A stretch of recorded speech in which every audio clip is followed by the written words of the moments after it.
परंतु इतना लेट कभी नहीं हुई। फोन भी नहीं उठा रही। दीपांकर थक कर एक और कप कॉफी के साथ चीज सैंडविच ऑर्डर कर राही के आने का इंतजार करने लगा। आज भी दीपांकर के स्मृति पटल पर अंकित है वह सुहानी घड़ी जब उसने पहली बार राही को देखा था।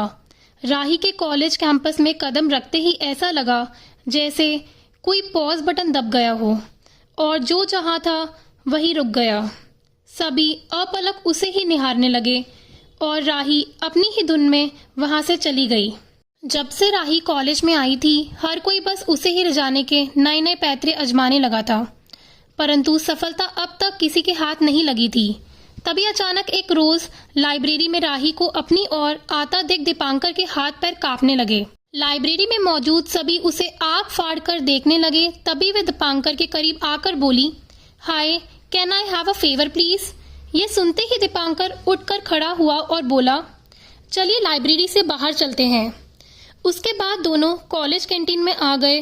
वैसे तो दीपांकर कॉलेज का टॉपर था, हमेशा वाद विवाद प्रतियोगिता में प्रथम स्थान हासिल करता था, परंतु आज राही के समक्ष उसकी जबान लड़खड़ाने लगी और वह हड़बड़ाते और घबराते हुए बोला, what can I do for you.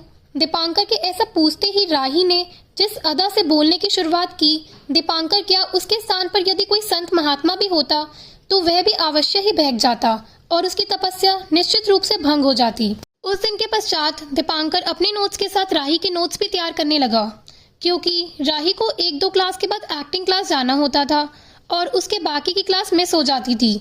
लेकिन दीपांकर ने सब संभाल लिया। आखिरकार वह कॉलेज का सबसे होनहार छात्र जो था।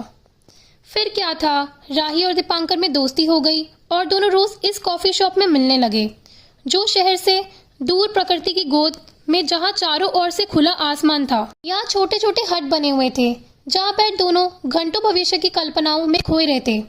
राही मॉडलिंग में करियर बनाना चाहती थी और दीपांकर यूपीएससी क्लियर कर प्रशासनिक सेवा में जाना चाहता था। दोनों की राहें जुदा थी, लेकिन उसके बावजूद दोनों साथ थे। यह दोस्ती कब प्यार में तब्दील हो गई, इस बात का इल्म ही नहीं रहा। दिन पंख लगाकर उड़ने लगे और देखते ही देखते कॉलेज का अंतिम वर्ष भी आ गया और आज परीक्षा का आखिरी पेपर भी समाप्त हो गया। अचानक स्पीड से एक बड़ी कार कॉफी शॉप के सामने आकर रुकी, जिससे दीपांकर की तंद्रा भंग हो गई। यह स्पोर्ट्स कार रॉनी की थी, जो कॉलेज का सबसे रसूखदार और राइस लड़का था। उसके पिता की एडवर्टाइजिंग एवं मॉडलिंग कंपनी थी। तभी राही उस कार से उतरी और दीपांकर की ओर बड़े ही नजाकत से बढ़ने लगी।